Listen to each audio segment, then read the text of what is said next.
Hi, my name is Jonathan Zapp, and I'm very honored to be at a first time speaking at a near-death society. A lot of my work is very centrally related to near-death experience, and I'm honored to be among people that possess such gnosis and intuition from having had, I assume many or most of the people here have probably had near-death experiences. So those people are aware of another level of things, and I'm hoping that that's going to make the talk a little bit easier than it might be to those who haven't had such an experience.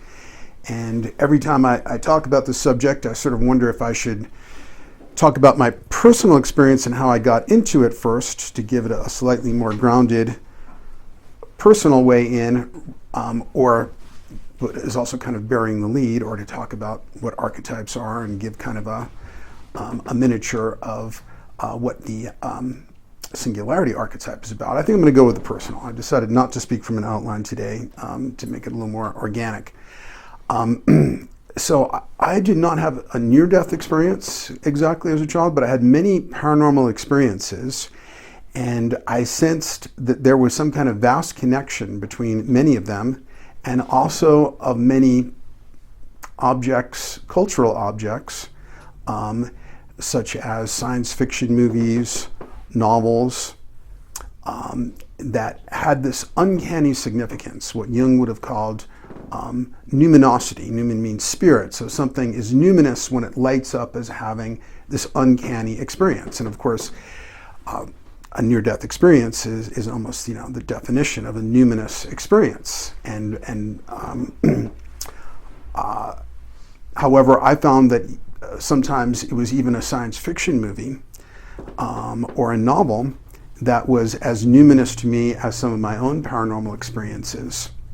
And so by the time I was 19 and a junior in college, I had a couple of successes of following a path that I call the path of the numinous, and that's an essay and a podcast on my website as well. That's basically about just going down the rabbit hole with anything that strikes you as incredibly uncanny and significant that you don't understand. And so after having a couple of successes with that, when I could finally do some independent studies in the academic environment, by my senior year, I decided to tackle something that I thought would be incredibly difficult because it would relate to all these paranormal experiences I had, and I was in a very highly conservative college, and I didn't really know where to begin in understanding why, for example, a science fiction movie called Village of the Damned, made in 1960, black and white, had an effect on me. I watched it on a black and white television in full daylight with my dad, and it had an effect on me almost like a religious experience.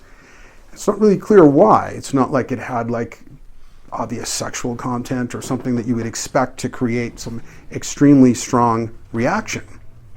I also found when I read the novel Childhood's End by Arthur C. Clarke, written 4 years before I was born, that that too was uncanny because many of the ideas in this novel were ideas that I had, futuristic, visionary ideas that I had, and here it was in this book written 4 years before I was born. How was that possible?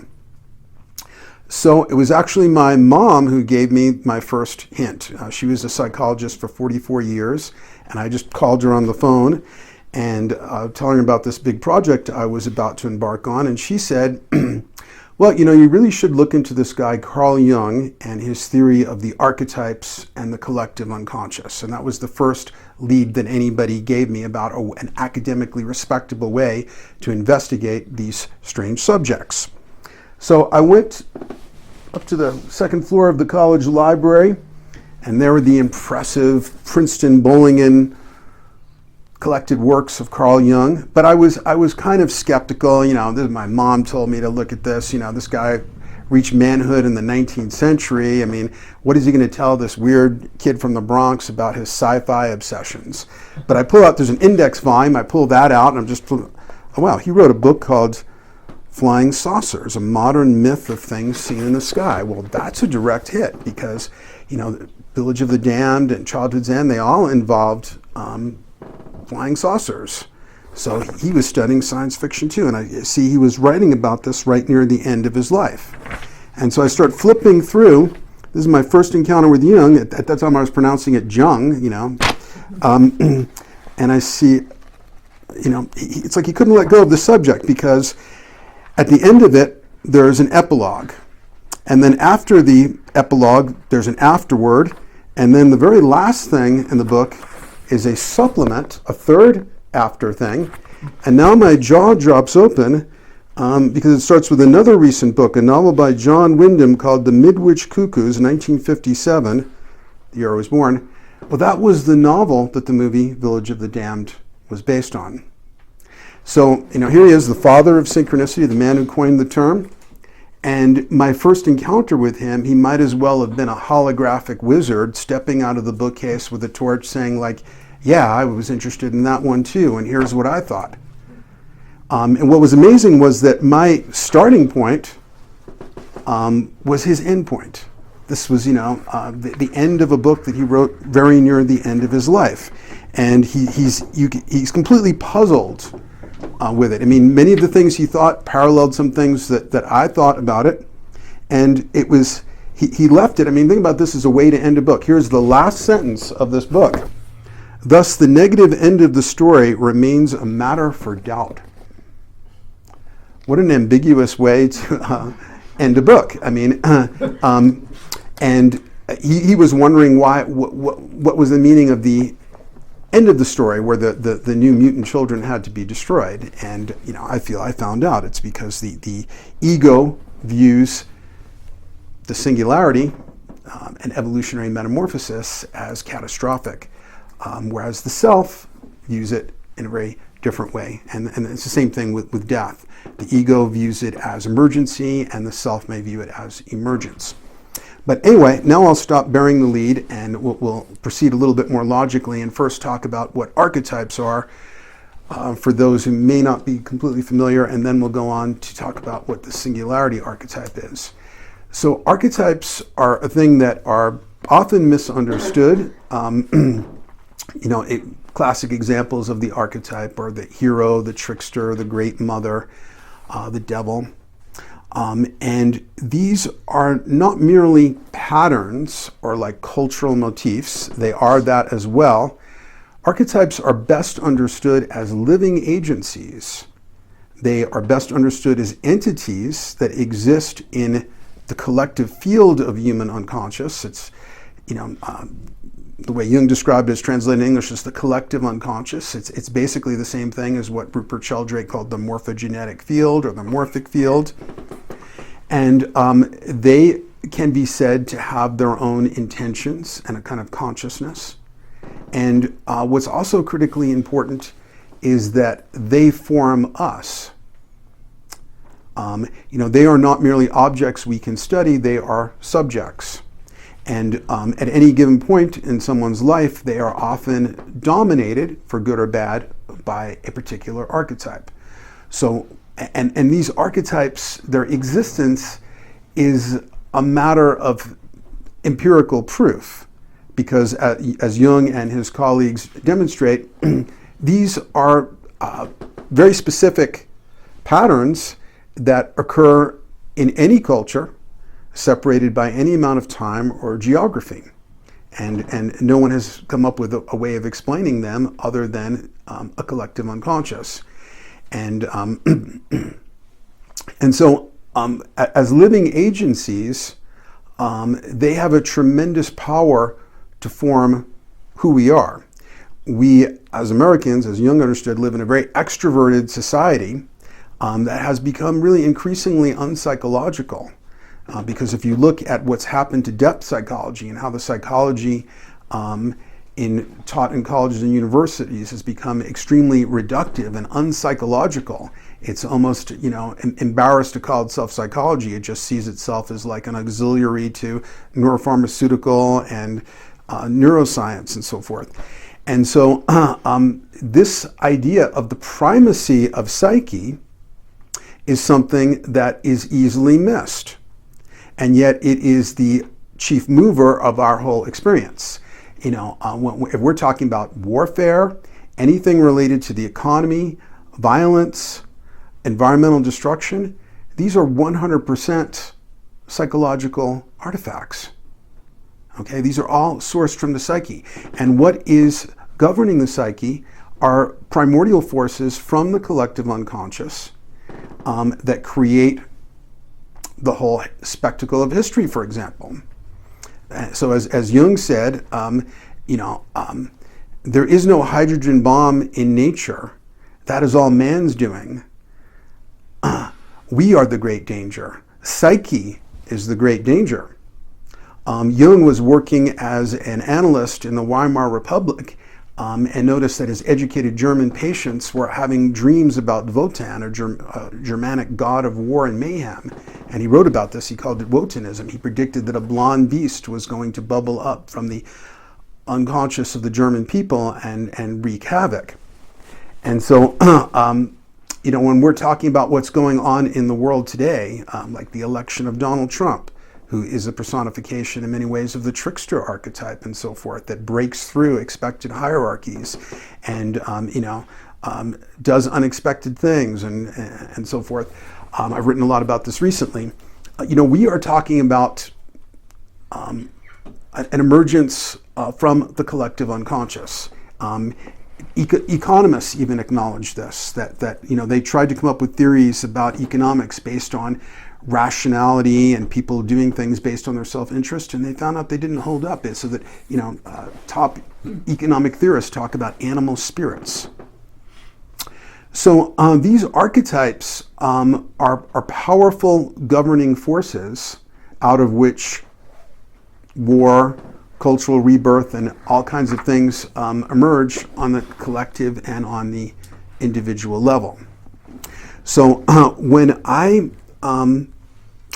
started looking into this in 1978, when I was 20 years old, I wrote a philosophy honors paper called Archetypes of a New Evolution. And basically I discovered an archetype that was not properly recognized. Now, interestingly enough, it turns out that there's a co-discoverer, which is a great relief to me that I'm not the only crazy one, and so I have some validation. And I actually found out about this co-discoverer, his name is Michael Grosso, through NDE research. It was reading a couple of Dr. Kenneth Ring's books that are most related to the Singularity archetype. Heading Toward Omega is one of them. And he quoted Michael Grosso a lot, a philosopher with a Jungian background like myself.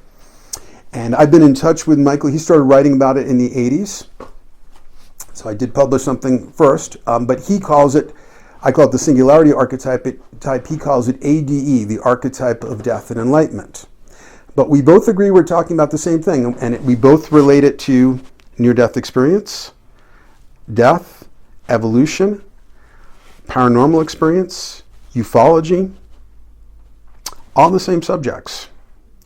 And so the Singularity archetype, I believe, is the governing agency that structures the near-death experience. It relates to two great parallel event horizons: death for the individual and eschaton, or quantum evolutionary event, for the species.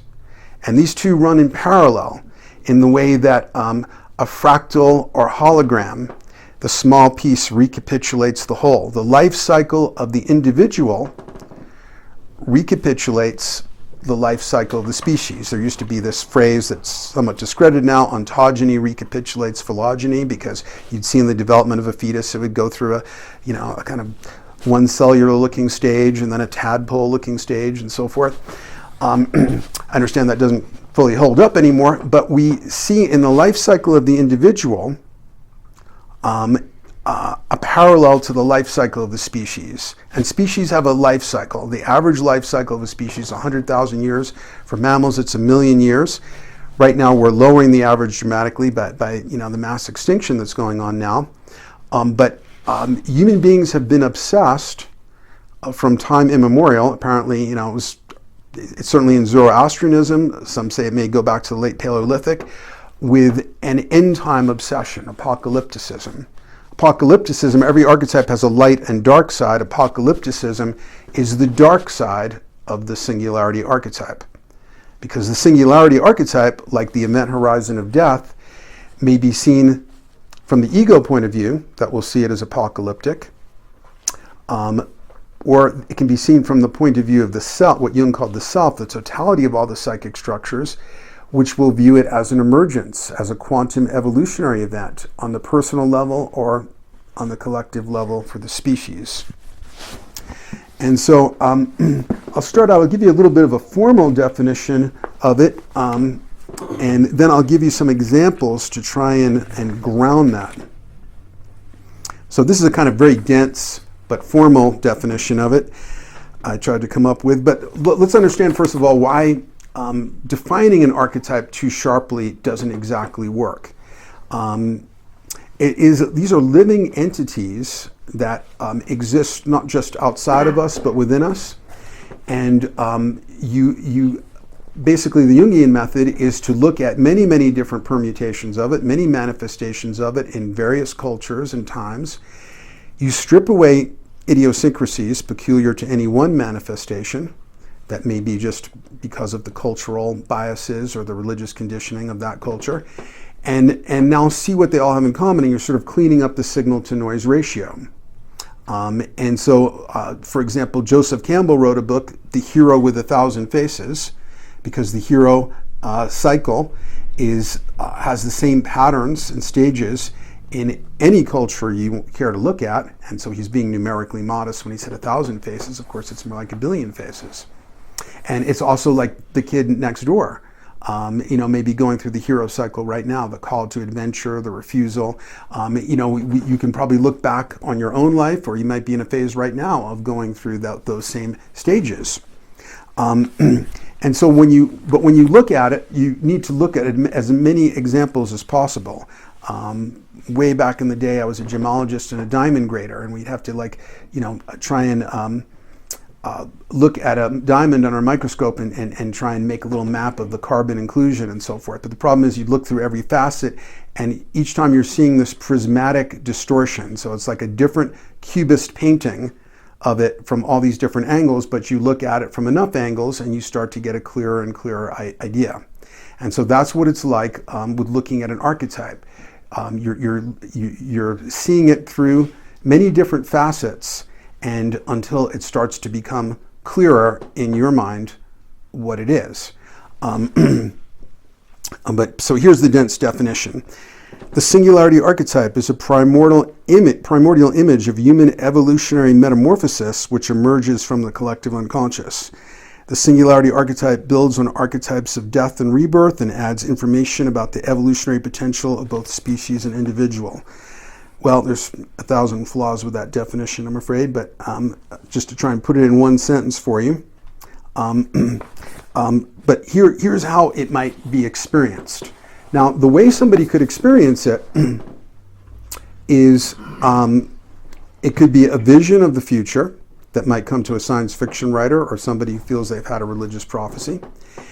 It can be as a near-death experience, and everything that are in the futuristic visions of what may happen when we cross an evolutionary event horizon are phenomenological actualities in the near-death experience. So a form of visual telepathy, a breakdown of ego boundary versus the collective, a transcendence of linear time. All these things happen in near-death experiences. So they're not just futuristic images, they're actualities. And so people also encounter the singularity archetype in dreams, in hallucinogenic experiences, a lot of ufological experiences and abduction experiences seem to be governed by it. Dr. Kenneth Ring pointed out in some of his books, Professor Emeritus of Psychology at the University of Connecticut, most of you guys have probably heard of him, he's one of the great pioneers in NDE research, the incredible parallels between ufological experiences and near-death experiences. And he relates near-death experience to future evolution as well. And so one of the ways that this can appear is a rupture of plane event, a shocking event, which may threaten the survival of the individual, like cardiac arrest, or of the species, like an apocalyptic scenario in somebody's imagination, perhaps. And when this rupture of plane occurs, there may be a kind of a stereoscopic view. Depending on the manifestation of it, we may see only one view or the other. The ego will see it as apocalyptic, catastrophic. The self will see it as a quantum transcendent evolutionary event. And if the transcendent aspect is revealed, it will often involve spiral motifs. The spiral is an evolutionary symbol. Unusual lights, eyes, and there will also be a consciousness and communication, both metamorphose, so that a form of telepathy happens, and so often happens in near-death experience. And one's sense of ego and individuality is radically altered. Just like in a life review, people may be experiencing the same event, but through the points of view of others to see how they were affected, and not just from your individual point of view anymore. And other things that will radically shift are things like one's sense of corporeality, gender identification, social order, etc. And just as we know from near-death experience, people come out of them, what seemed small may in their life review be suddenly revealed as incredibly significant, and things that they once valued as highly significant are now revealed as small. There will be emergence of glorified bodies. That's a major section in the book. In the futuristic versions of it, these could be because we've merged with computers or because of some other evolutionary mutation or spontaneous mutations, like the X-Men or something like that. In near-death experience, that actually happens. Somebody who may be incredibly myopic may discover that they have 360-degree plus spherical vision with incredible visual acuity, where they can count the hairs on the surgeon's head. So, I mean, this is like a sci-fi movie where, you have a mutant that discovers they have a paranormal ability. In the near-death experience, this actually happens. And we also know from some of Dr. Pim van Lummel's studies, the first prospective studies about near-death experience, that people have lasting paranormal effects after the NDE. And we can get into some of those later. And so the NDE, maybe the singularity archetype might be encountered as a dream, vision, fantasy about eschaton, or through some of these other means I talked about, also OBEs and Kundalini experiences. And what happens is when an archetype is contacted by anybody, it filters up through the personal unconscious of that person, and then also their waking consciousness, which may heavily distort it. So, if you're an evangelical Christian and a entity of light speaks to you telepathically, you may interpret that as Jesus, and somebody from another culture may interpret it differently, or an atheist may interpret it as Jesus too, because that archetype is out there in the collective unconscious, and it may get present to them that way as well. All right. I think it's time to move on to some examples. And we'll start with a couple of really simple ones and then move on to some more complex ones. And just remember that each time we're looking through a different facet, and we're going to try and keep spiraling around until it becomes clearer and clearer in your mind. So the first one is a dream that a young guy told me at a festival, maybe 15 years ago or something. He in his dream was walking out in the forest, and suddenly the sky became extremely black, and it felt like an earthquake. It felt like the earth itself was being shaken to pieces. It seemed totally apocalyptic, like the end of the world. And then from this dark canopied sky, suddenly there's a break in the clouds, and a beam of sunlight breaks through this dark canopy, and he looks up at the sunlight, and there is an eagle with a golden egg in its talons, and the eagle comes spiraling down and deposits the egg on the top of the tree.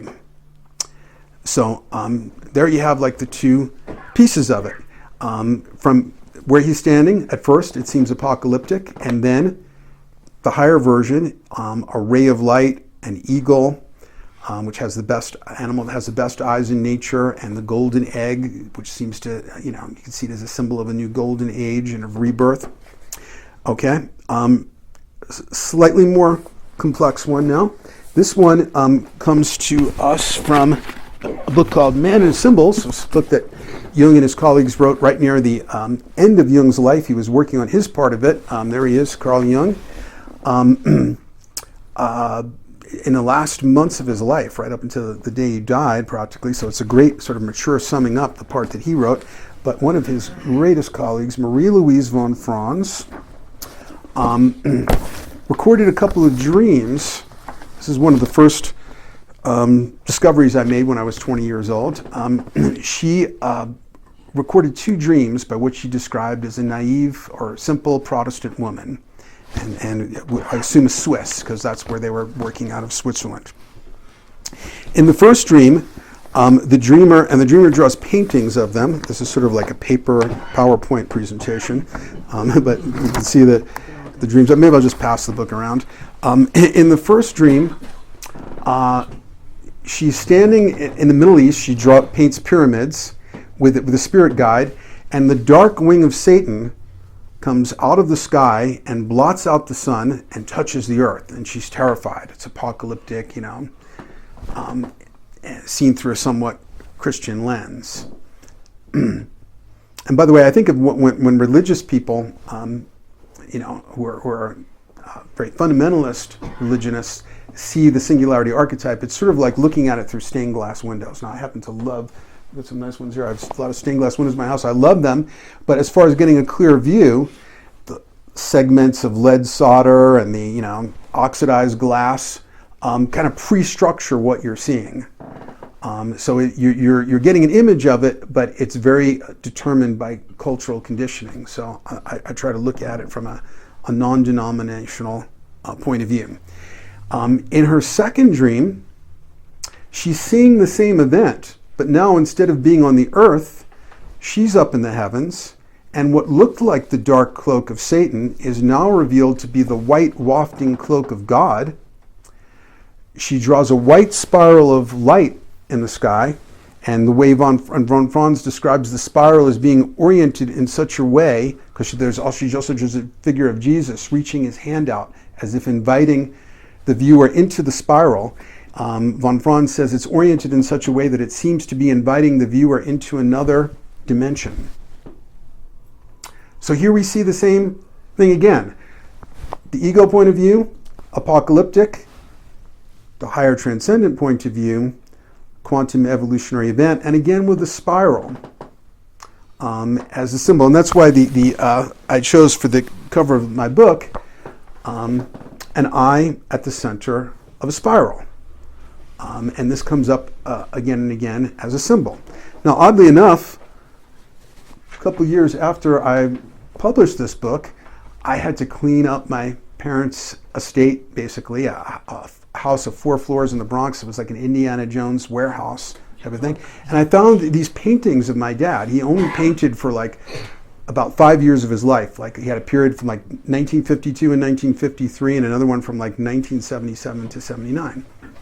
I started going through these paintings. I was shocked that like the same year that I was writing about the singularity archetype, or starting in 1977, a lot of his paintings had many of the same singularity archetype motifs. Now, maybe in 1978 he would have read my paper, though some of them were dated before that, but then I discovered in the attic a painting from the 1952 period. Wow. And there's an eye with a spiral on it. And then you see all these sort of lines of force coming out of a book with spirals, and for me as a writer, the place for me to connect with the singularity archetype is writing and books. Especially, I found that fantasy writing allows for a more direct connection for me. I realized this in 1978. I'm still working on the fantasy epic. Than approaching it from the more left-brained scholarly perspective. Okay, let's go to a more complex version of the singularity archetype. So we got one from like a young guy at a festival. We got one from a simple Protestant woman who obviously had religion in her background. Now we're going to look at it from the perspective of a famous atheist astrophysicist, Arthur C. Clarke. In 1953, 4 years before I was born, he wrote a novel called Childhood's End. This was one of the other highly numinous cultural artifacts that got me on the subject. So in Childhood's End, it's the world sort of somewhat of his future, and UFOs appear around the planet. And they break through all the communications, and they announce, we're here to help you through a critical stage in your evolution. You can call us the overlords. We are not going to interfere with your free will unless you are going to do violence to each other. And as of that moment, through some technological prowess, any type of weapon fired is returned to the sender, whether it's a nuclear missile, an artillery shell, or even a bullet. So all violence, unless with knives or something, becomes impossible. And and they say basically we're here to help out. One oddity, though, that some people find a little bit disturbing is that they will not land or physically appear before human beings. They say they won't do this for 2 generations, 50 years. And people wonder, well, they must look like jellyfish or giant insects, so they're afraid to gross us out or something. So 50 years go by, and it's a golden age of prosperity because they provide all these medical advances and so forth.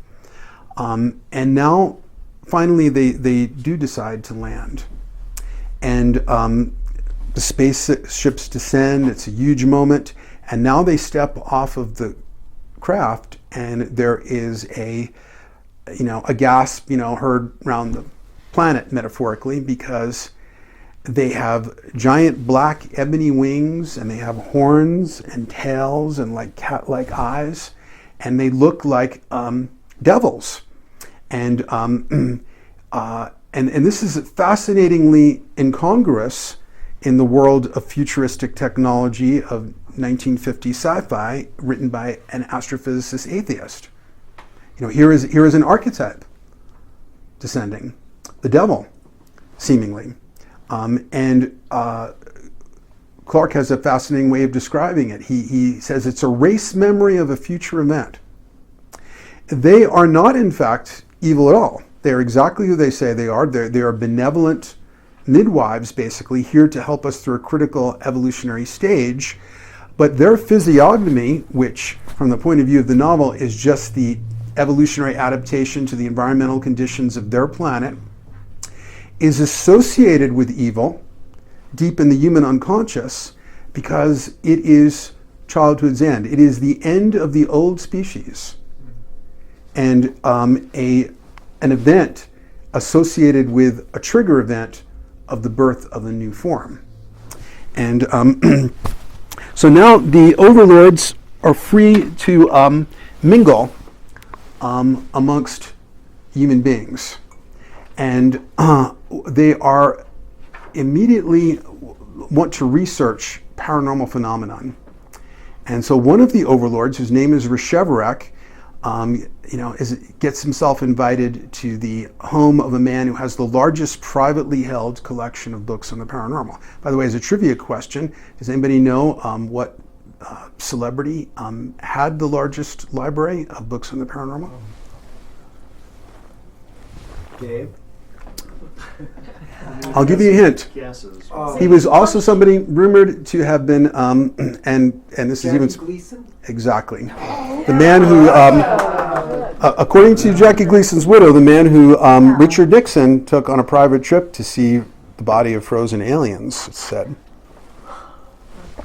Anyway, so he goes to the home, and it seems like the description of the people there seems like a prophetic anticipation of narcissistic New Age people of the present era.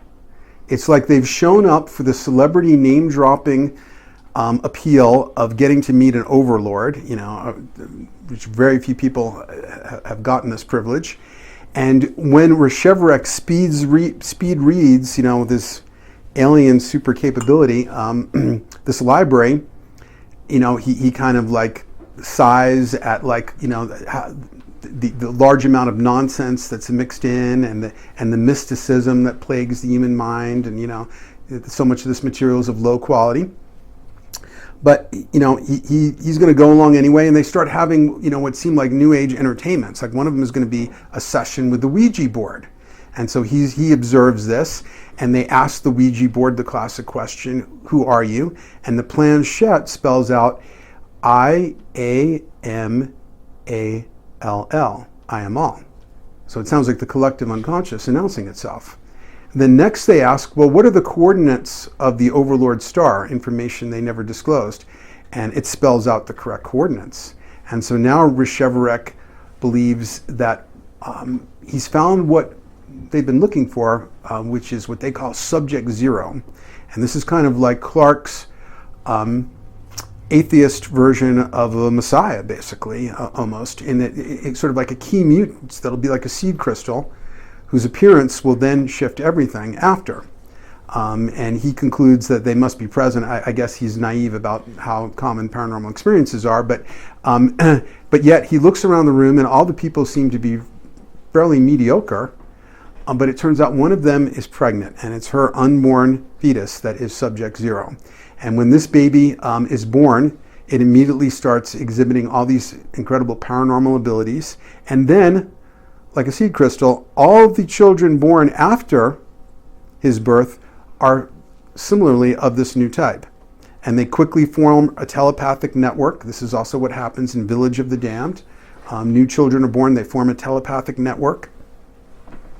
And at some point in their evolution, they just translocate all to one continent and join hands in what's called the long dance, which I've always seen as like spiraling together. I don't know if it's quite described as a spiral.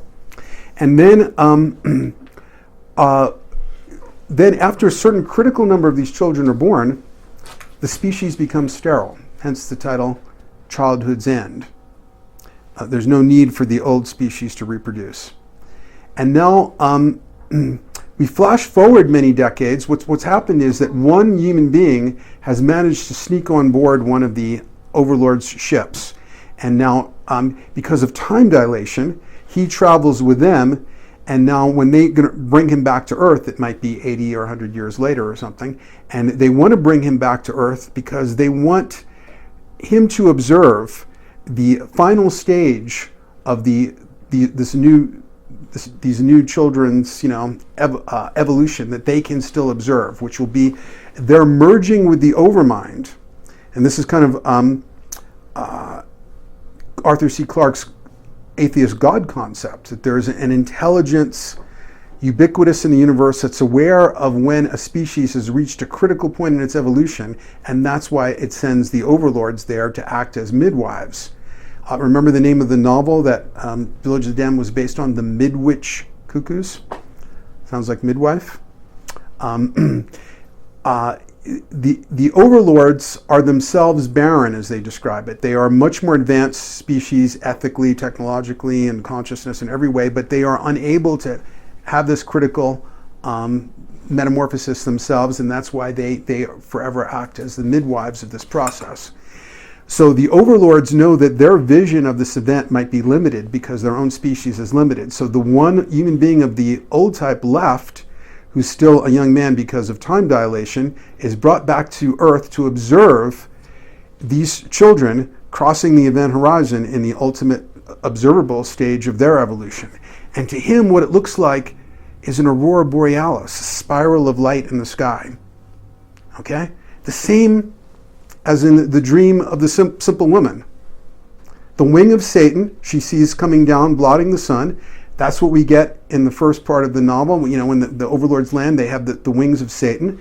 And then the quantum evolutionary view, a spiral of light in the sky, inviting us into a different dimension of evolution. The most striking example of the singularity archetype that I can think of. Let me show you one more image. You know, a big part of the singularity archetype is what I call homogestalt, and that is where we have a new organism in which there's a telepathic network, maybe more visual than word-based, but where individuality is retained. We see this, for example, in the Bene Gesserit Reverend Mothers of the Dune books, for those who are familiar with that mythology. This is an image I bought at a festival a couple years ago. I met the artist, and here we see the boundaries of these individuals are breaking down. They're becoming networked together, and at the center is a spiral galaxy. So you see this motif many, many places. One of the most striking and the most related to near-death experience, in fact, I end the book with this subject. I'm not ending my talk with it, but I might as well cut to it now because it's the ultimate example of the connection to near-death experience, is the movie and the novel 2001. Again, Arthur C. Clarke. And these were created simultaneously. The movie didn't come out of the book. They both worked on them together. This is a collaboration of two ultimate geniuses, Stanley Kubrick and Arthur C. Clarke. It's as if Beethoven and Bach got together to create an opera together. And I regard the movie 2001, which opened to poor reviews back, you know, in the 1968 or whatever, as, you know, a work of art comparable to the ceiling of the Sistine Chapel. But it just shows you how much, you know, some clueless rationalists can totally miss something like that. I won't try and I'll just give you, how many people have seen 2001? Okay, good. All right. So I won't try and repeat the whole plot of the movie, but we're basically getting a tale about quantum evolutionary jumps, right? And the first one we see is when this black monolith appears to a group of missing link hominoids, right? And they're you know, just eating weeds and stuff like that, and they're like out in the you know, a desert or something. And now this monolith appears, and it rewires their brains and advances them. And now suddenly they become conscious of tools, and they pick up bones that have been lying around. They realize that they can kill these pig-like animals that are there. And now they are attacked by a similar hominid tribe that has not been advanced. And now, because they can wield these clubs, the alpha of the enhanced tribe comes forward and defeats the alpha, bludgeons the alpha of the other tribe. And then in a triumphant gesture, he tosses this bone club up in the air. We watch it spiraling in the air.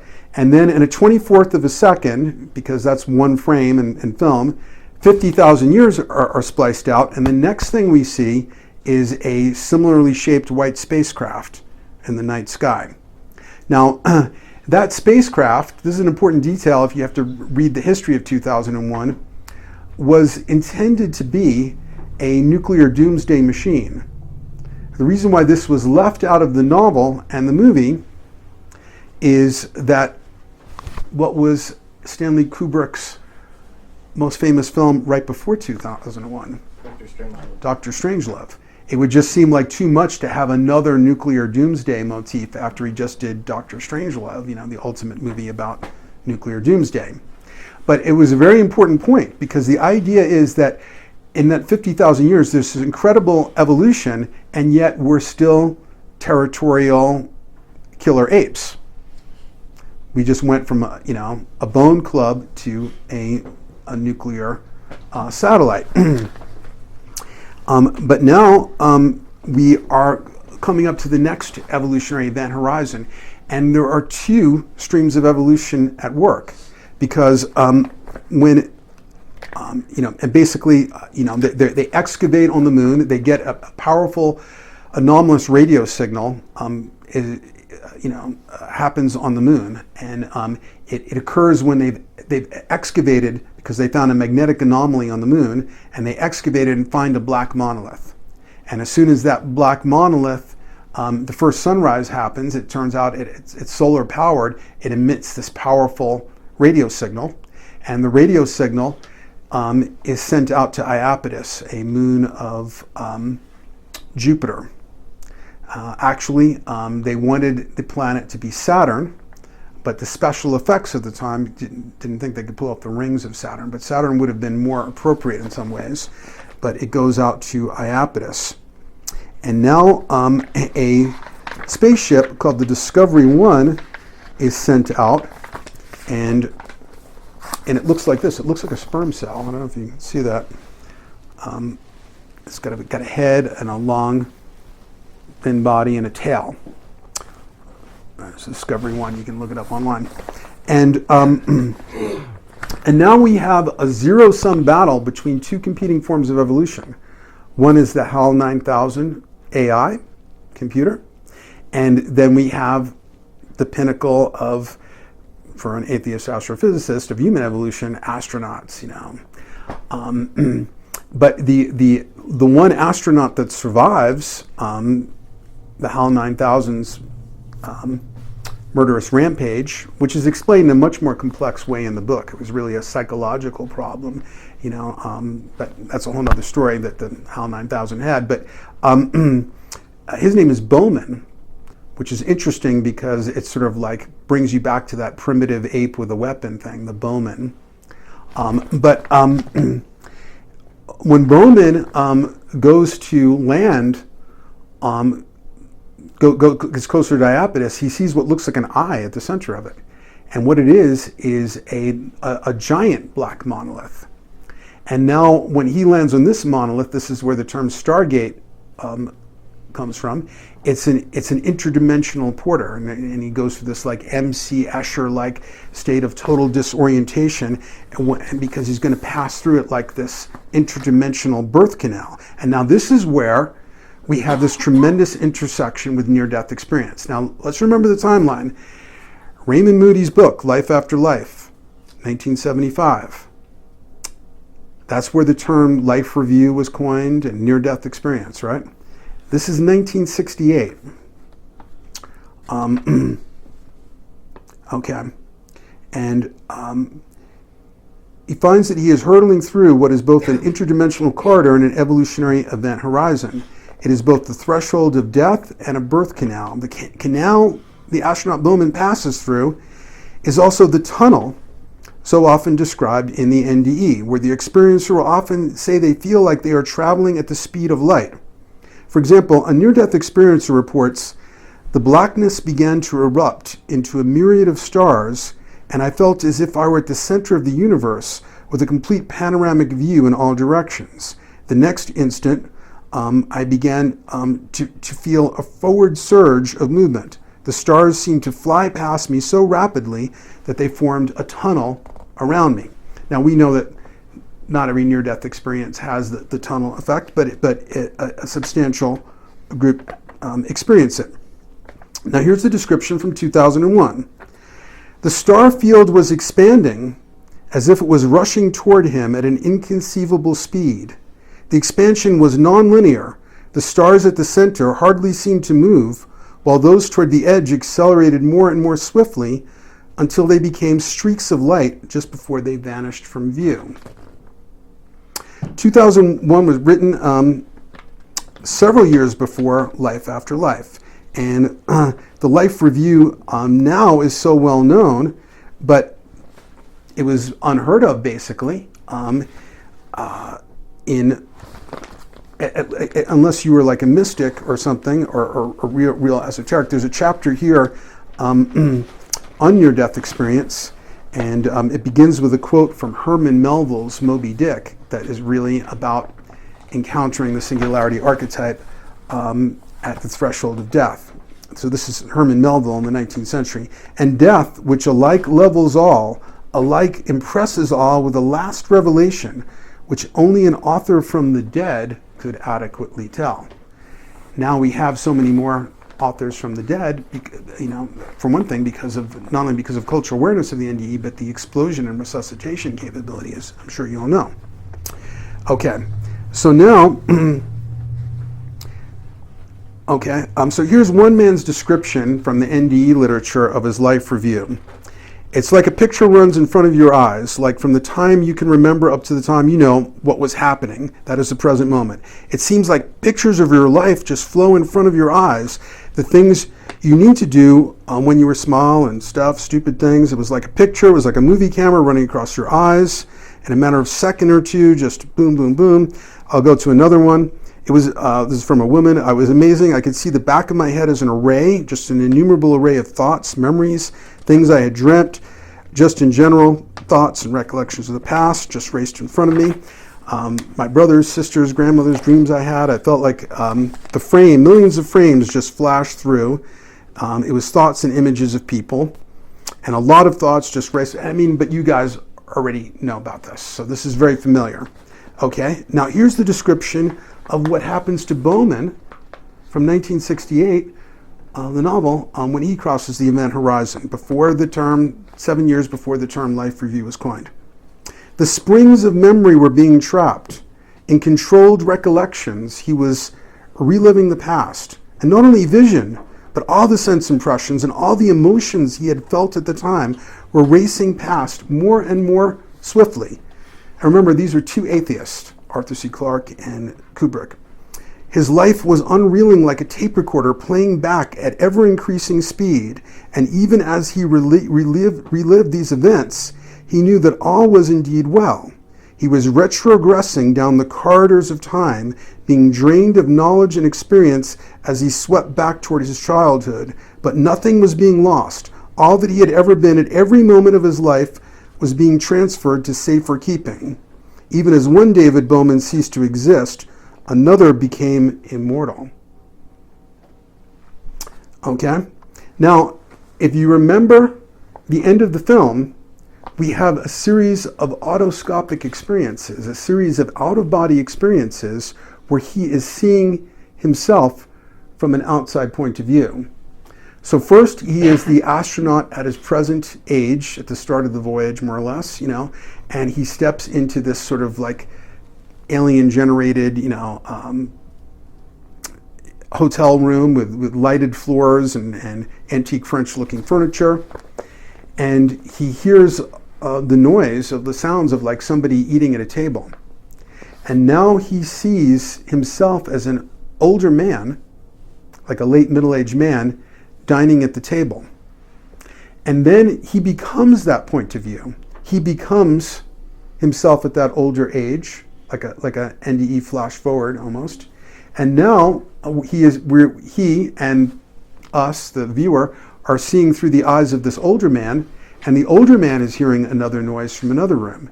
And now this man of 65 or so and so forth is walking into a room where there is a man who looks like he's 120 years old or something, who looks almost like a fetus. He's so profoundly aged, and who is lying on a bed. And now our point of view switches again to just the man on his deathbed. And now what we see in the hotel room at the foot of the bed is another black monolith. And look at how it is like a tombstone. It is a portal there at the edge of the deathbed. But I might need to, I'll send around another book because I might need that one to, let's see if we can find that image again.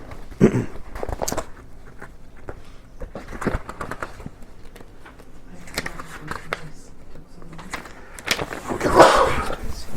Send this one around. Okay. And so what happens after he goes through this death, the monolith appears as both tombstone and evolutionary portal. And as a dying man, he reaches toward the monolith in the identical manner of Adam reaching toward God in Michelangelo's ceiling of the Sistine Chapel, the image called God Creating Adam. And out of the birth canal He is then goes from being this man on his deathbed, he becomes the star child. He becomes he's reborn as a being that has tremendous psychic powers, and that appears as like a fetus inside a luminous sphere of awareness that can travel at any direction at all. This is like the kind of glorified body that somebody may erupt into in an OBE or an NDE that still has some kind of physical form, but can like sort of translocate at will and so forth. Here's Bowman's experience of emerging into a glorified body. He still needed for a little while the shell of matter as the focus of his powers. His indestructible body was his mind's present image of itself, right out of the discussion of the psychosoma in the OBE class that Gabriel teaches. And for all his powers, he knew that it was still a baby. So he would remain until he had decided on a new form or had passed beyond the necessities of matter, which would be the mental soma, right? And this is discussed in the book too, that the more advanced beings have left matter far behind and are now just lattices of light or whatever. And then there's a wonderful description of his crossing the event horizon. The stars were thinning out. The glare of the Milky Way was dimming into a pale ghost of the glory he had known, and when he was ready, would know again. He was back precisely where he wished to be, in the space that men called real. Now, this is what people who have near-death experiences describe, is that they're coming home. They're in a place that's more real than this plane. So, that is my final example, but there's a whole lot more to be said about the singularity archetype. How are we doing on time? Should I? Because I can switch to Q&A, but there's a whole lot more to be said about that. I don't even know what time it is. Sorry. It is 8:20, but okay. Okay. Well, in that case, I will push through the illusion and keep talking. Okay. So one of the aspects of the collective evolution that the singularity archetype relates to is that it is currently underway, and in all kinds of ways that were not as readily visible in the case when I first wrote about this in 1978. Because right now, what's happening is a huge transformation of consciousness because of the explosion of visual technologies. And there's a real seminal book by Leonard Shlain called The Alphabet versus the Goddess. I don't know how many of you are familiar with this. But if we think back to the last great, let's before we even get to this evolutionary change, let's go back in time a little bit to as far back as I can think of, where there was an evolutionary explosion, and that was called the Precambrian explosion. 544 million years ago, there were only 3 phyla of life. And then by 538 million years ago, 7 million years later, which was short in that standard of life development, there had been such an explosion of evolution that there were then 38 phyla of life, the same number that exists presently. And this is called the Precambrian explosion. And there's a British scientist, Andrew Parker, who wrote about this. It's called the light switch theory. His belief is that what caused this evolutionary explosion was eyes. Organisms were now sophisticated enough to have eyes. And as soon as you can have eyes, now you have predators and prey. And so you need to have a much more complex variety of life become possible once eyes come into being. And eyes continue to be hugely significant to the present evolutionary shift. So there was a shift in planetary consciousness that happened roughly about 6,000 years ago, and that social historian Rianne Eisler wrote about in her seminal book The Chalice and the Blade. Ashley Montagu said it might be the most important book ever written.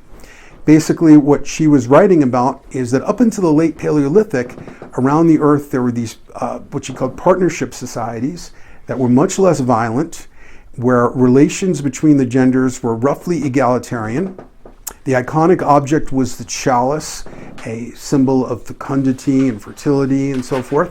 And then this huge shift started to happen all over the planet of a shift to dominator societies, and this continues to the present age, the patriarchal age, where culture became masculinized. In fact, Joseph Campbell was another observer of this change, and also my late colleague Terence McKenna wrote about it. He had his own theory that had to do with mushrooms. Some have just derisively called it the stoned ape theory, but that's another story.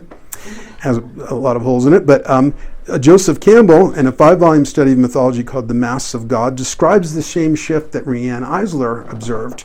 And it's schematized by Campbell in 4 steps as follows. The world born of a goddess without consort.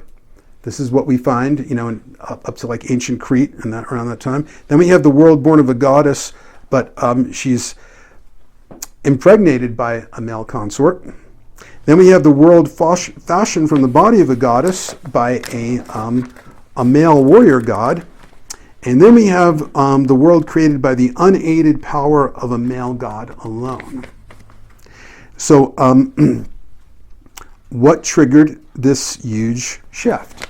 Well, Leonard Schlein makes a pretty strong case that it was the introduction of the technology of written alphabets.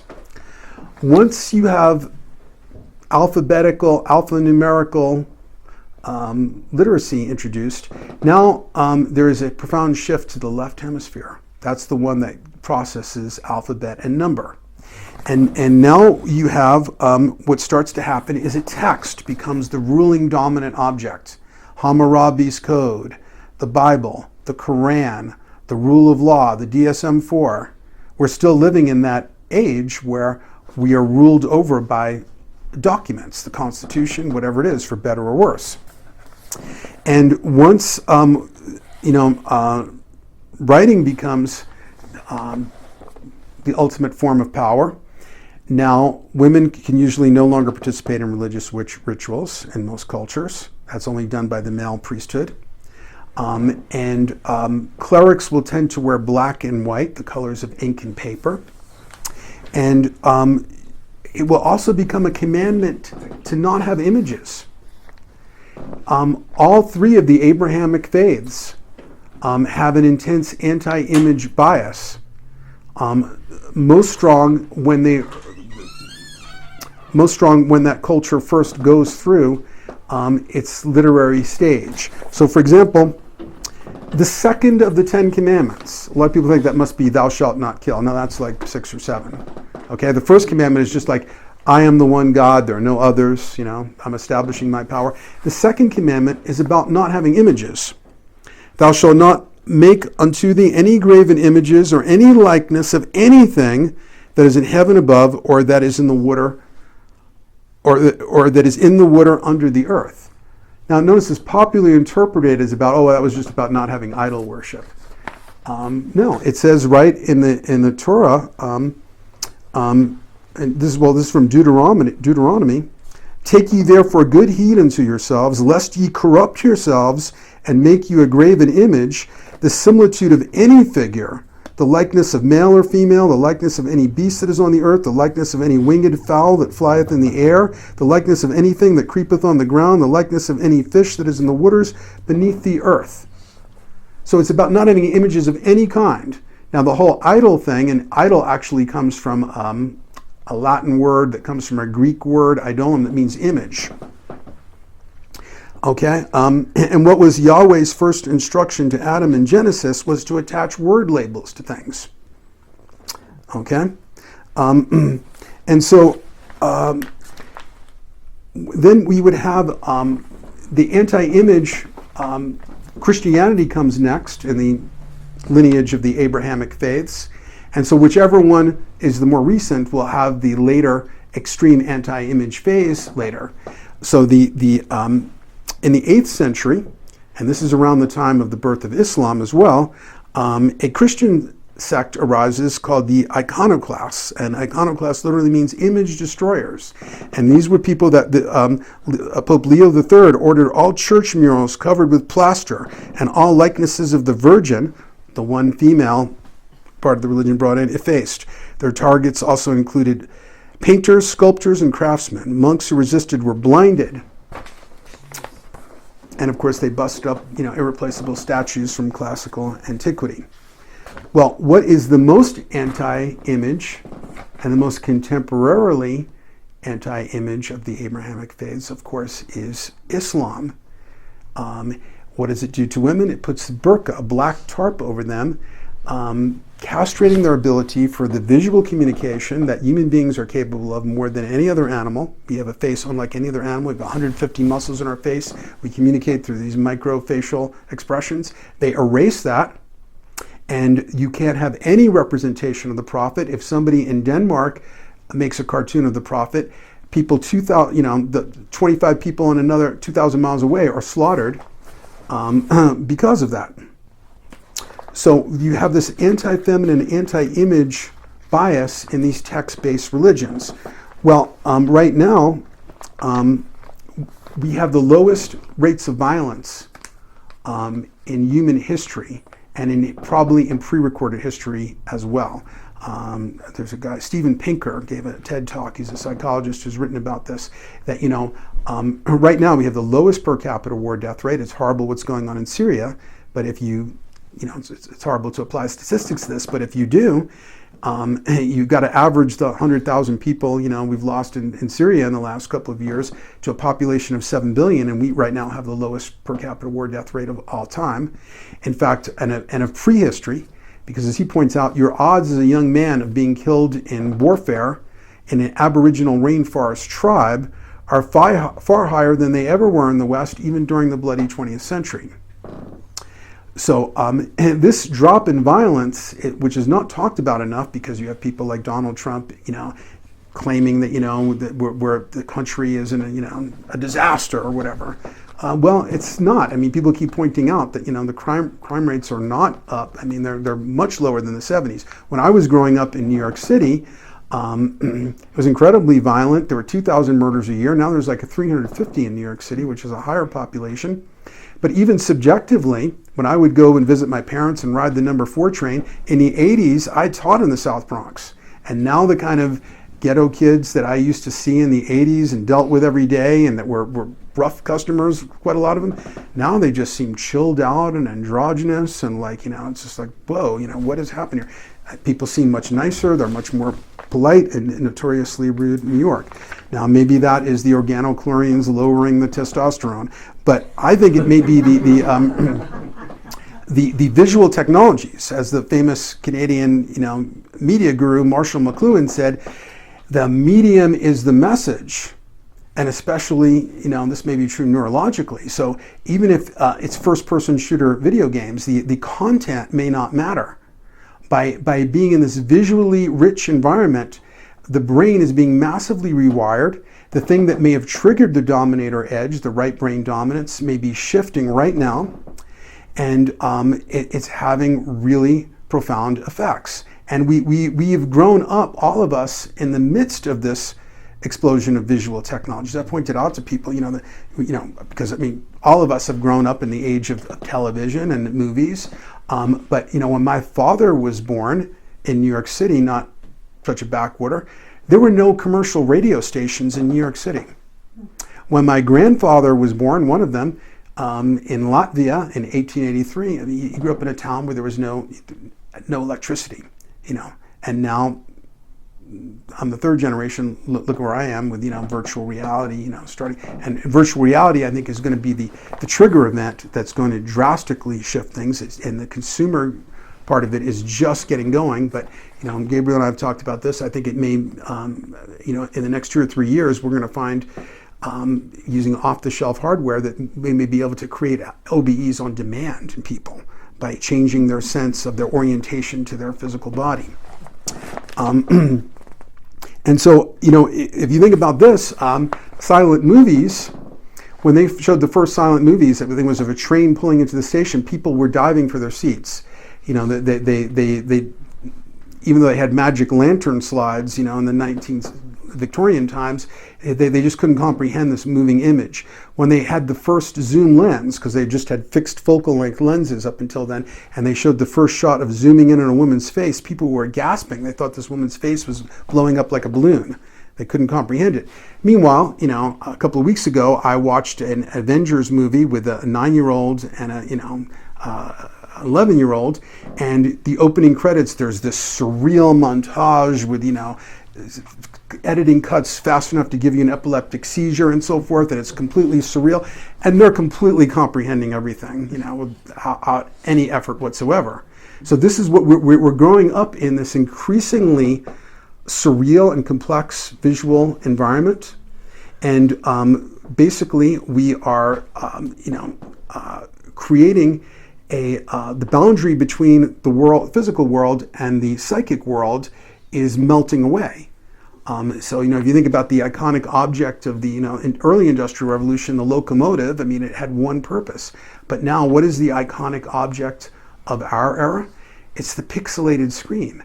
And this is like a magic psychic mirror, except that it's not recording my talk, which is disappointing. But maybe this one is working. Well, that's what I do, Tim. But it is like a magic mirror. First of all, it is like the realm of the afterlife or the near-death experience, or that one finds in the OBE. It's idioplastic. It's a thought-responsive matrix. Whatever I'm obsessed with, for good or bad, maybe I'm obsessed with, you know, Japanese schoolgirls and S&M poses. I just type that into Google and there it is. Whatever it is, you know, whatever's in my psyche or unconscious, there it will appear on the screen. So we are breaking down that barrier, and this is going to shift things so that what, you know, people are having in a near-death experience, some echo of this may be available through virtual reality that will be able to track what you're obsessed with and so forth. Okay, let's talk about the near-death experience as an encounter with the singularity archetype. One thing about, first of all, it's an end-of-time rupture of plane experience, as we talked about, that transforms core values. And those of you who know about Dr. Pim Van Lummel's research, the first prospective studies of near-death experience, and his findings were published in the prestigious medical journal Lancet.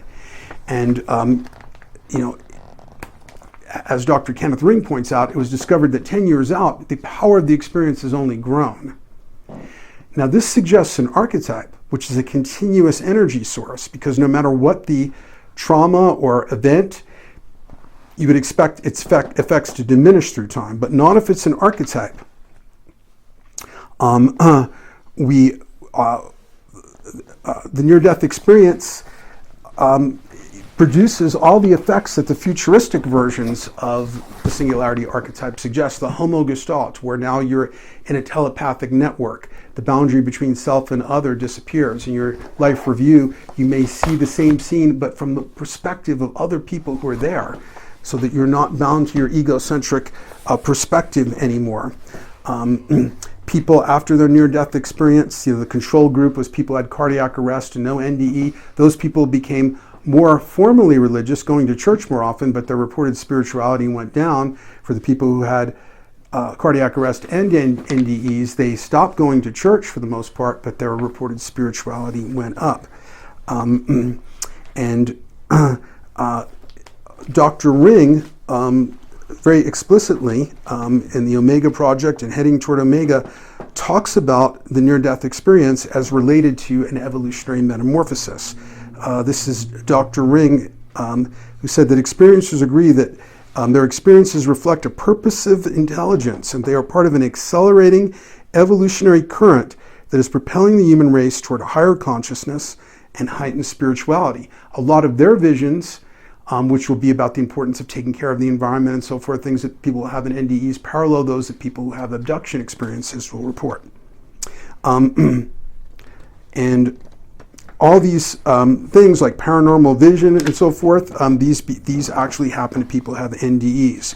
There's a chart somewhere in the book that shows, paranormal phenomena like clairvoyance, telepathy, precognition, deja vu, enhanced intuition, OBE, perception of auras, psychic phenomena, and it shows like the general population, and then before NDE, after NDE, all of them way up in the group that has NDE.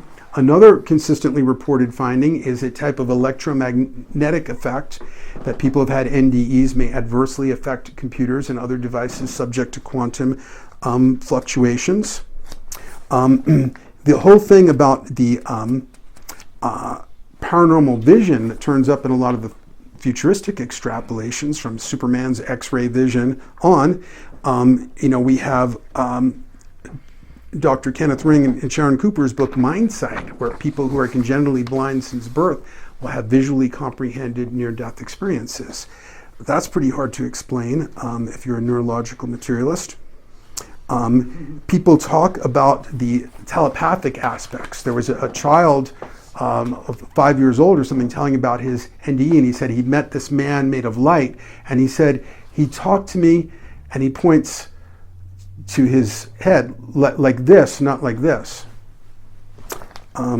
So this is a very universal or nearly universal part of the phenomenon. In Heading Toward Omega, the Major Project, Dr. Ring overlaps NDE and the Singularity archetype by wondering if near-death experiences might be, quote, the prototype of a new, more advanced strain of the human species striving to come into manifestation. No longer Homo sapiens, perhaps. Could NDEers be then an evolutionary bridge to the next step in our destiny as a species, a missing link in our midst? And it's amazing that, since the field was broken open in 1975, there's been this explosion of resuscitation technology to where we have a much higher percentage of the population surviving a death experience. According to Dr. Ring, NDEs are a kind of experiential catalyst for human evolution, that potentially, at least, these experiences that we know have occurred to many millions of persons across the globe are serving the purpose of jump-stepping the human race to a higher level of spiritual awareness and psychophysical functioning. And this is something he wrote in the 80s. And from my perspective, NDEs are individual encounters with the Singularity archetype. And I think increasing awareness of them and the pioneering work on out-of-body experience and virtual reality are key catalysts that may bring on this evolutionary event horizon. That doesn't mean I associate it with a particular date, and it also doesn't mean that the outcome is guaranteed, because extinction may still hang there in the balance. It may be that only by having a sword of Damocles hanging over our head, where the whole genome is threatened, do you have enough power to potentiate a quantum evolutionary change? Because what biologists notice is that organisms are conservative homeostasis. They dial in an equilibrium and they try and maintain its stability. They're not going to radically mutate without cause. And both Freud and Jung notice that the human psyche is similarly quite conservative. Better the devil I know than the one I don't know, and that's why most people as they age who have not had near-death experiences or some other transformative experience, their neurotic symptoms just become sharper and more rigid and so forth. They just become more and more themselves. An example of where you see near-death experience and the Singularity archetype converge in a more recent blockbuster movie, we're waiting for the sequel, Avatar. Okay, the opening scene of Avatar, what do we see? We see an out-of-body experience. Jake, who is a paraplegic Marine, is a disembodied point of view flying over a rainforest.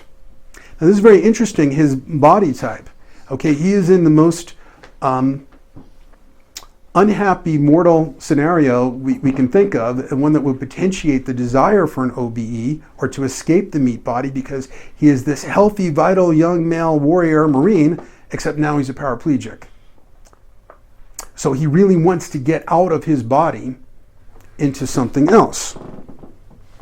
And how does he do it? I mean, to me, the most numinous moment is when he is rolling up in his wheelchair And he sees the avatar lying there, and it's like glass sarcophagus basically, and he's seeing like, this could be my future super body that I'm going to connect to. He's also a twin, an identical twin, and that's why he's called into this. And identical twins have a connection to evolution, because the last great evolutionary jump was when we learned to like think in words. This is what separated us from the other animals. It could be that happened with twins, because identical twins will develop something called twin speak. They'll develop their own language. So they would be the ideal catalyst to first, trigger this development of language, which would have had to have existed as a latent capacity, but that wouldn't emerge until perhaps a whole hominid group was threatened with extinction, and there was evolutionary pressure for this latent capacity to emerge. Similarly, because William James famously said, all that's necessary to disprove the notion that all crows are black is one white crow. We have so many white crow experiences of people having paranormal abilities. Taking all those white crow experiences together, you just define the outer edges of the current human performance envelope. These emerge episodically now, but under significant enough evolutionary pressure, they might emerge in some much more powerful and collective way, and then have still further unexpected emergent properties when they start to manifest. What does Jake do to merge with this blue glowing avatar? He gets into what looks like a technological sarcophagus or coffin. His old body dies. He goes through a tunnel of light that he streaks through, like in 2001, and now he's in his new Navi avatar body. So avatar is highly connected to the singularity archetype. I've got a whole chapter on it, and near-death experience. I'm going to try and wrap this up. There is let me actually, one more example that relates. I'll just briefly, I don't know, maybe you've seen the movie Powder. It's a Disney movie about a mutant, okay, who has all these paranormal abilities. Well, first of all, he looks like a corpse. He is connected to death. He was created when his mother was struck by lightning, and while pregnant with him, and she dies, but he's born out of that death, and he's an albino, and he lives in the basement of his parents' house. So he looks sort of like a corpse, even though he's sort of a vital young man. And he is very disturbs anything electrical. And this happens in the his science class, where the teacher has that 19th century electrical device that you used to see in Frankenstein movies, with the arc, of sparks traveling between these two metal poles, and that is called a Jacob's ladder. Well, Jacob's ladder in the Bible was the gateway into the afterlife, the stairway into the afterlife. One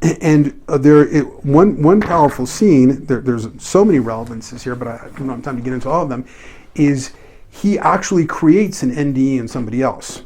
There's a brutal policeman who is also kind of teamed up with a schoolyard bully that's attacking Powder because he's like a transformative mutant, and they're disturbed by his androgyny and so forth, and there are even hints that he may be gay, and this is upsetting them.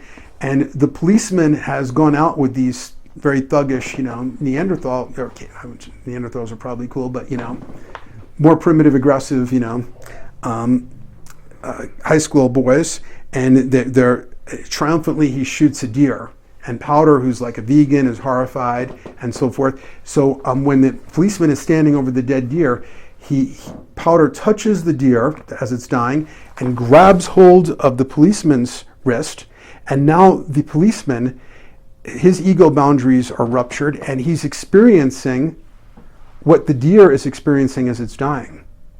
This is like a near-death experience, in that he's breaking out of his egocentric perspective to have like almost like a life review and seeing what he's done.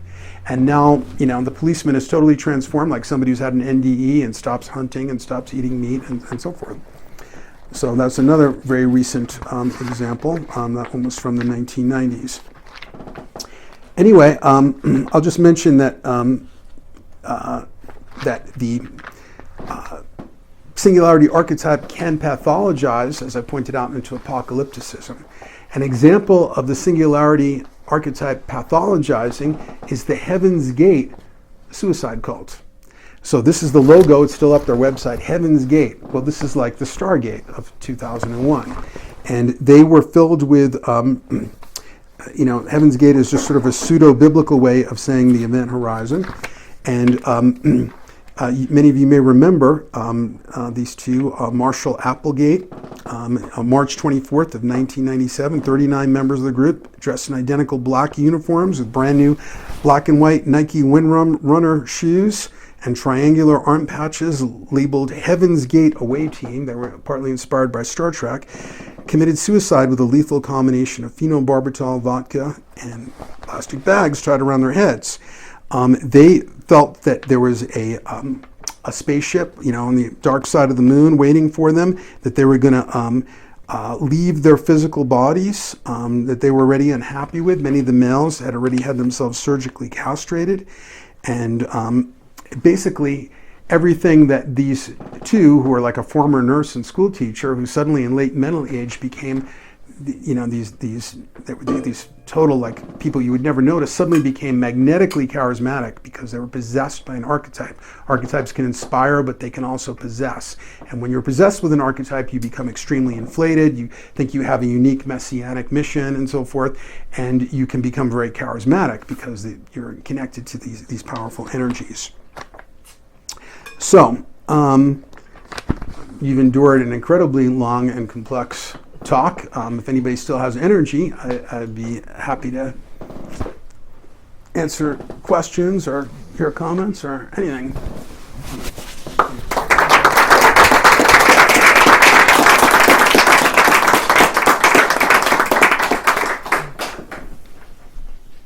Did it record? I think this one is recording, so we're gonna hope that this one is working. Yes, sir. I think you should have done the quote from David Bowerman in 2010, where he was appearing to the crew of the U.S.-Russian spaceships, where he was coming in and saying something wonderful is about to happen. Yeah, that's right. That was a very interesting sequel with Roy Scheider, and I remember that part because he does seem sort of like, as if he's had a near-death experience. He almost sounded like the way Steve Jobs was reported. His last words were, "Oh wow, oh wow." So it did seem something like that. It sounds like he has merged with the alien intelligence at that point in time. Right. By the way, you're not the author of the book Suicide in the Afterlife, are you? Because you look a little bit like that gentleman. I can't think of his name right now. But that's probably not you. I think he's in a different part of the country. No. Okay. That's an amazing book, by the way. Anybody else? Is anybody cold? I forgot to ask how people felt. Want to heat up? I think it might be on the warm side. Maybe I'd be standing. That's why I asked. Basically warm. That's why I asked. Gabriel. I'm just curious what you thought about the following. If you see instances of the singularity archetype like appearing in our current discourse, like culturally here in the United States, like for example, I've noticed like for example with the election of Donald Trump, things like this, there's sort of like this kind of negative, like for example, I just saw an article that was talking about like the downfall of Western society because of all these events that could possibly take place, like, I don't know, we get into a war with North Korea, this kind of, things like this. Do you see these as being examples of the singularity archetype or in kind of like instances of it in any way, shape, or form, some of this current discourse that's... Well, I do. In fact, I was invited here because somebody read my article, I forget who, in Reality Sandwich about, take the red pill, why Trumpocalypse reveals we may be living in a simulated matrix. It was written a little bit, as a humorous provocation. I wrote a more serious follow-up called the, red pill exegesis or something.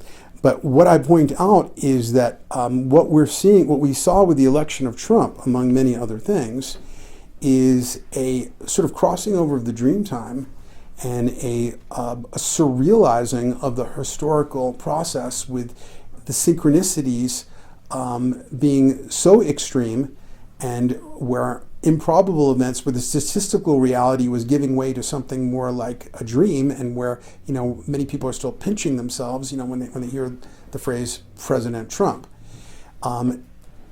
Consider this. I mean, and this has happened before, like the 1 year anniversary of 9/11 in New York City, where they had the lotto, and they had one of those hot air ping pong ball machines that to generate a random number, and the first 3 numbers it came up with were 911.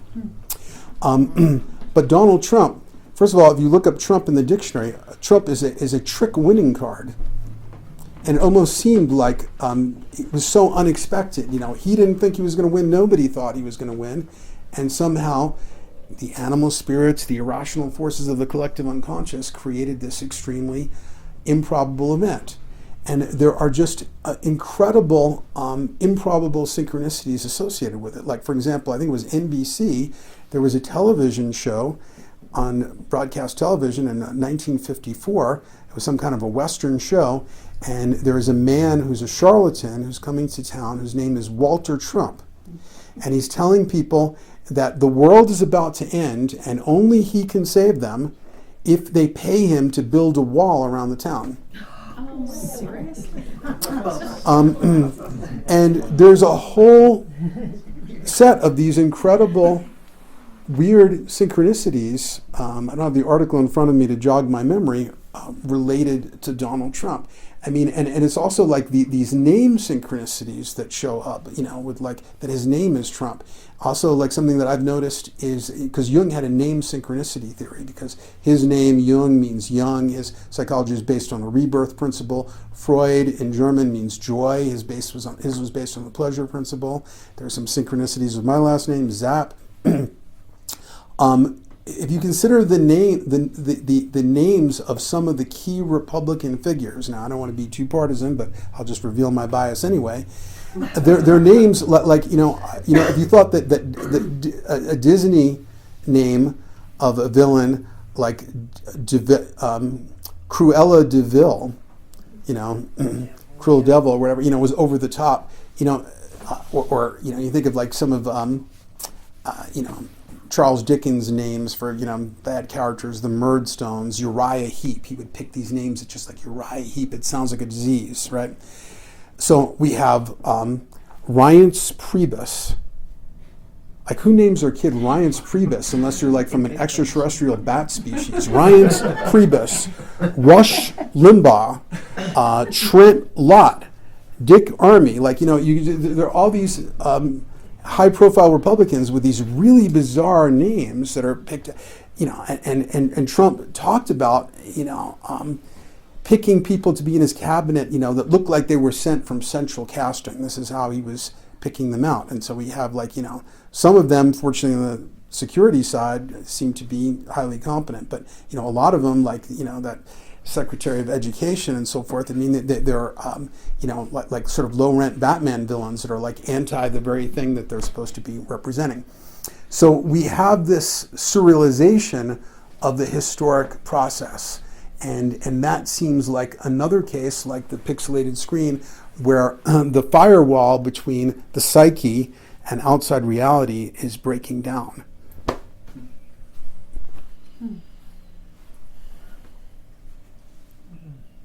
As you were talking about the pixelated screen example, it's interesting because it seems like there's these kind of two competing possible trains that maybe is kind of getting to what you're talking about, the pathologized version and the enlightened version, right? So you kind of leaned in the lighter side of things, but then when I look at the transhumanist movement, people like Elon Musk, for example, think that our solution to keep lock and step with AI is to have nanobots in our brain and cloud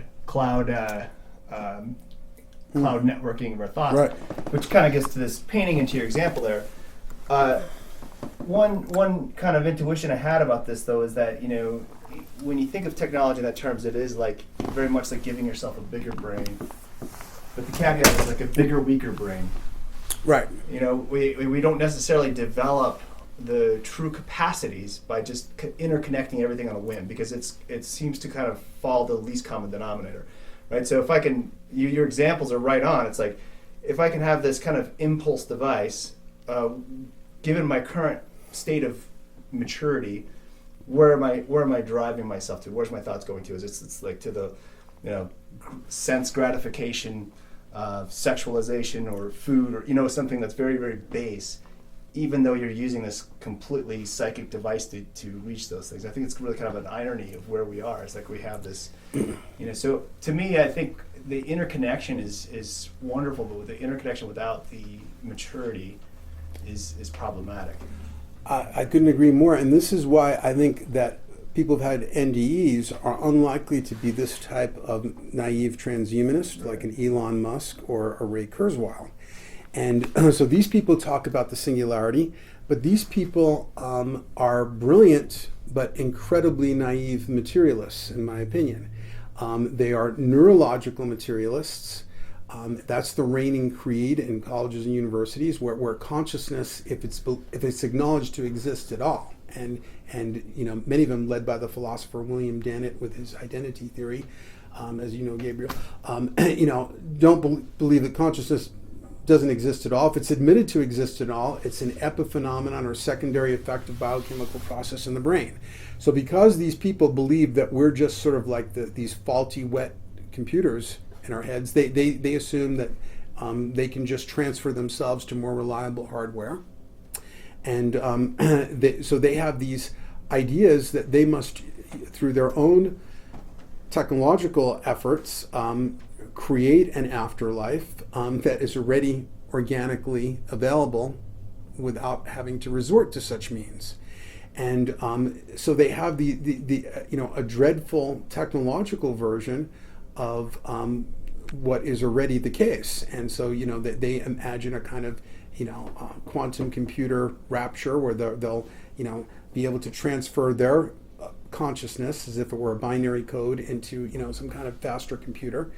And there was a documentary about Ray Kurzweil called Transcendent Man, and if you watch the documentary, he certainly doesn't seem like a transcendent man at all. He seems like a desperately neurotic, anxious man who you watch nervously taking his 65 supplements a day because he's desperately trying to hold on to his meat body long enough until he can transfer it to a quantum computer. And also these people always keep telling us that AI is just around the corner. Well, I'm old enough to remember Marvin Minsky of MIT giving talks in the 60s, and he said it was 10 years out then. And if you remember, the HAL 9000 of the movie 2001 was supposed to have gone online in 1995. Well, we missed that deadline. And so now it's still just around the corner.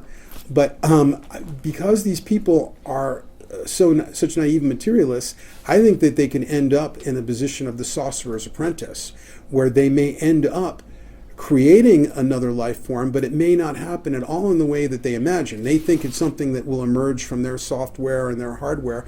But what if you create a complex enough physical substrate? Because there's a woman who studied human energy fields named Madeline Hunt out of University of California, I believe. She claimed, based on the sensitives that she talked to, that it seemed like they felt like the soul was in a body only after the first trimester. Like maybe it needed enough tissue complexity before a spirit could associate with a body, and the brain was enough of a transceiver or whatever. I don't know if that's true, but it's a fascinating idea.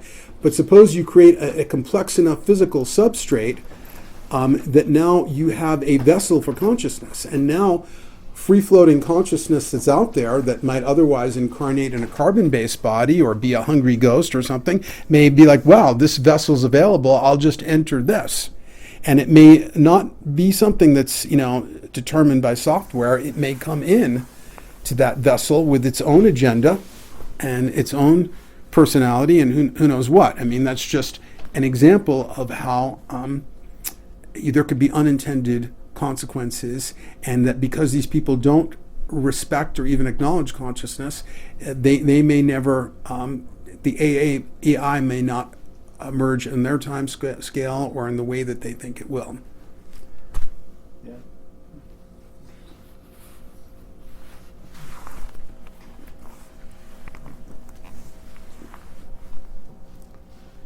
I have a comment, I guess, and I liked what you were discussing about the archetype of, as far as it's almost scariest as or devilish as we are progressing towards a major breakthrough. And I think that's a good thing for people to probably hold in their own lives, is when they're kind of coming to that breakthrough. May look like the darkest time, but it's something powerful is about to emerge, and I think that's very Exactly. helpful for. Yeah, a good metaphor for that is the test pilot Chuck Yeager was the first man to break the sound barrier on that. It was the X-1 rocket plane or something, and nobody had ever done this before, and they had no idea, what would happen. And so as he started getting closer to the sound barrier, it felt like the plane was breaking up. It started to shake violently, and then there was this loud sonic boom, and he wasn't sure if the plane had exploded, and then everything just smooth sailing. Once he had broken through that barrier, everything was on an even keel. So it can be like that, where, just like you're having a cardiac arrest and, everything is in a state of red hot panic and pain, and then suddenly you're out of your body and like you're more serene than you've ever been in your whole life. So it can sometimes be that way. Yes, sir. With Trump, at the time of the election, I was trying to think of what archetype he would be. Right. And I was coming up with him as the big bad wolf from the Three Little Pigs. Mm-hmm. Because as you saw him, he was going to be huffing and puffing in all the debates. Right. But also he knew the value of walls, because he had blown down the straw wall and blown down the wood wall, but knew the value of the brick wall. But he still had this other house he had to blow himself into, the White House. Yeah, well, no, it's interesting. I wonder if you read any interviews from the ghostwriter who actually wrote The Art of the Deal, because when they talked to that guy, I can't think of his name right now, he said, well, Trump does have one ability, and this is exactly how he described it, almost word for word. He said, and that is he can really huff and puff and blow the house down. That he's so overbearing, and he just sort of wears people down with his, vehemence and all that kind of stuff, that he sort of gets his way. And what Trump has is many aspects of the trickster archetype. The trickster archetype is the archetype most associated with the paranormal. And so if you think about Steve Jobs, people would talk about his reality distortion field. This is mentioned in the famous, the most authoritative biography of him, and in other places, and it was something that they got from Star Trek, that he would tell engineers to do something that they would all say could not be done, and then it would be done. So through the power of his personality and will, and he was a visionary genius, but he was also a narcissistic personality disorder type, not just narcissistic, but like almost a psychopath in his coldness toward and manipulation of people. And Trump seems to also be somebody who has the kind of charisma or personal power to generate a reality distortion field, where very unexpected things seem to go his way. And so the trickster, a friend of mine named George Hansen, wrote an amazingly important book called The Trickster and the Paranormal. The trickster governs the paranormal because it violates expected hierarchies, and that's what Trump did. He was barely even a Republican, and he just swept in and swept all these establishment forces aside. And when a system has become stagnant and is in decay, a trickster force may come in to turn over this stagnant apple cart. And the trickster will often have uncanny charisma. And charisma is really a paranormal ability and is not sufficiently appreciated or talked about. It can be quite dangerous. But, many of the people who are in celebrity culture, people who turn out to be an epic movie star, they're not merely good looking or good actors. They may have off the charts charisma. Like Marilyn Monroe, was a blonde bombshell, but those were a dime a dozen in Hollywood. But if you see her on the screen, she's incandescent. There is a power there that she may not understand or whatever, but it's this uncanny charisma effect. And so people with uncanny charisma for good or ill. It could be Rasputin, who had all kinds of paranormal, reality-bending, effects. Can come in when a system has become atrophied and lacking in vitality and kind of create this enormous disruption. And it's needed to play the function of a shock. I had a dream. I wrote another Reality Sandwich article about this on the morning of the inauguration, that in which Trump was pictured as playing a kind of necessary role for the collective unconscious, because shock is needed in an evolutionary system. In biology it's called punctuated equilibrium, but in the ancient I Ching, 6,000 years old, shock is not just one of the 64 hexagrams, it's one of the 8 trigrams that make up all hexagrams. You need shock to break down the homeostasis to create new form. And it will look terrible, but it is necessary to create a quantum evolutionary shift. We got shocked now. Right. And when a shock occurs, the system will bifurcate. It will go higher or lower. We may not know which yet, but I have a feeling that it's serving a purpose, a valuable purpose. I'm curious as to what archetype comes next. Well, I don't know, but a lot of people make fun of the whole 2012 thing, and terrible things were done with it. I happen to have a close friend who's unfortunately dying of stage 4 cancer right now, named John Major Jenkins, who wrote about 12 books about the Maya, and he was the one that discovered the whole galactic alignment thing. It was a very important archaeoastronomical discovery, and he never said anything, unlike Terence McKenna or Jose Aguero, said anything dramatic would happen on that day, and there was no Mayan prophecy about anything happening on that day. The calendar didn't end, like all calendars it turns over, but a huge cycle ended, and there was some mythology about what would happen at this turning of the ages. That the Maya, like many other cultures that had this perennial philosophy of a cycling of ages talked about, and they had a character, his name is escaping me right now, that was supposed to appear at that time, who'd be the vain, ego-glorious, leader, who would be completely, some kind of total false ego. And, at the time, John thought, like, wow, maybe George W. Bush was that. But, Donald Trump, and I'm from New York City, so, I've hated Donald Trump since the 80s.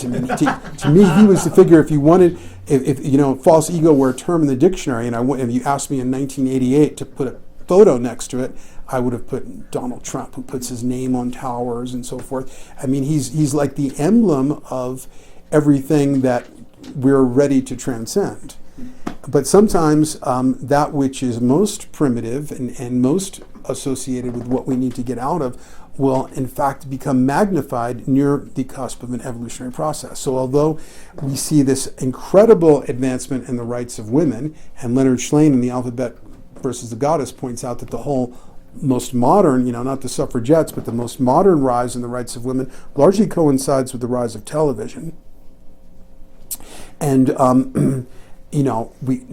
here we have this figure that represents everything on the other side of that. But at the same time that the rights of women around the whole planet are growing, many in Islamic culture have become far worse in their treatment of women than they ever were before. So it's almost like the group that is most counter-evolutionary will become exacerbated by sensing that the curve is moving away from them, and then that kind of riles them up to become more 7th century than they were before. So you get this paradoxical effect. And so my idea is that when we were going toward an evolutionary event horizon, novelty, as Whitehead and Terence McKenna talked about it, the creation of new forms. It was also defined as density of interconnectedness, like in the human brain or in the internet, will increase. But when novelty increases, my idea is that means that the outer edge of light and the outer edge of dark will both intensify. So the novelty is like the amplitude between those two poles. So you'll get new forms of darkness never anticipated, new forms of light never anticipated, And that's what you'll probably find with these new technologies as well, that you'll have some people losing their lives into virtual reality and other people having, the equivalent of NDEs through the same technology. As Sophocles said, no great gift enters the human sphere without a curse attached. So we're going to find all these paradoxes of all these, look at the explosion in gay rights, transgendered rights, the role of women, and then we get a Donald Trump instead of the least qualified man when the most qualified woman, is defeated. So you just have these paradoxes occurring together. But evolution will work in this paradoxical way. I'll just give one more quick example. There is one man who promoted the evolution of the marijuana plant as a psychoactive medicine, a big industry here in Denver, more than any other, and spurred its evolution more than any other. Who is that man? Well, and the answer is either Ronald Reagan or George Bush Sr., depending on which revved up the war on drugs more. They closed off the border to Mexico as much as they could, so the cheap swag from brickweed from Mexico couldn't come in. They created zero tolerance laws, and where the same penalty was applied based on weight or plant number, regardless of quality. So if you grew the super dank weed, you had a higher profit margin with the same risk. And they created the economics of the homegrown industry because the cheap product from Mexico was not as available. So in their attempt to suppress the plant, they exponentiated its evolution as a psychoactive medicine. So evolution will often work in this paradoxical way where the attempt to oppress something, like it says in the I Ching, some things will not fully blossom until they're fully oppressed. It's just like, except for the, compression and, heat and everything on a diamond for millions of years, on a coal or carbon, that's what creates a diamond. It may take a powerful counter-evolutionary force to stimulate evolution. Can you spend a minute or two talking about the ideographic representation of the spiral and why that's so important to you in your work? Well, I just sort of started noticing it in all these examples. And of course, we have the discovery in the 1950s by Crick and Watson of the DNA spiral. And so the spiral was already an evolutionary archetypal symbol, but then we actually discovered that, well, that's true on the cellular level as well. And so I think the idea is, another way of thinking about it is that you have like the circular time effect. The night turning into day, life and death, and in many cultures it's just seen as this circle. But in the Western tradition, we have more the linear view of history, and we also see like the progressive evolution. And I believe, and I talk about in the book, in teleological evolution, that evolution has a goal. It's not just, a stumbling drunkard, trendlessly fluctuating, as some modern evolutionary theorists think about it. Charles Darwin was a believer in orthogenesis, and basically it's another way of saying teleological, goal-oriented evolution.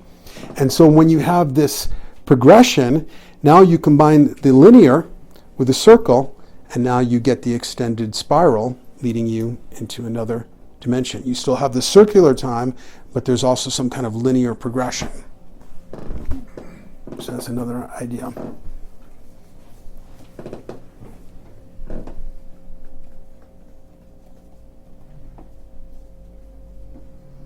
We might be ready to... The person that you knew about 2012? John Major Jenkins. I just recorded, it's published on Reality Sandwich on my website, a 5-hour, one-sitting conversation with him, looking back on his life and work, basically at the edge of the grave probably. Something that relates to the near-death experience field that many of you may have gone through is that a great bitterness that he has, right up to the present day, is that he was basically attacked from both sides. The academic Mayanists attacked him as an outside researcher making key discoveries in their field. which totally pissed them off, and not being as reductive as an approach. I mean, but he's understanding an ancient culture that were holistic in their approach. And then he also got attacked from the New Age lunatic types that wanted to make 2012 into their own bandwagon, like Jose Aguirres, who created this thing called Dream Spell. These fantastically complementary types. Everybody, it would come up to me in festivals and be like, "Well, the Mayan calendar says I'm a purple wizard world bridger." Okay, well, but Dream Spell is not the Mayan calendar. It's a totally different calendar. It doesn't match up with the dates. It doesn't account for leap years. It's not internally consistent. It has nothing to do with Mayan anything. This is just something that Jose invented. And there were other people like Carl Kalaman and others who came up with, all kinds of nonsense about 2012. And so those people would then attack him as well. So if you're trying to do serious study with near-death experience, for example, the scientific community will dismiss you without having, a clue what they're talking about, and say, "Oh, it's just an oxygen-starved brain." And meanwhile, an oxygen-starved brain doesn't form complex memories. I mean, it's disconfirmable by all kinds of stuff from the NDE literature.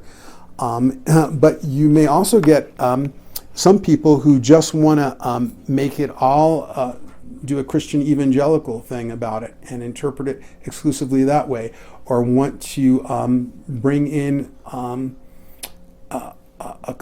some kind of confabulated New Age version of it that lacks rigor. And so to try and walk between those two poles in this cultural divide is a very difficult thing. Yeah. Twisting it some different way. Right.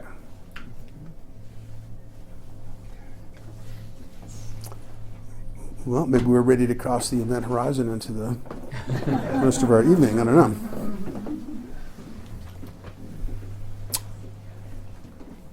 Thank you, John. Anybody else? Well, thank you.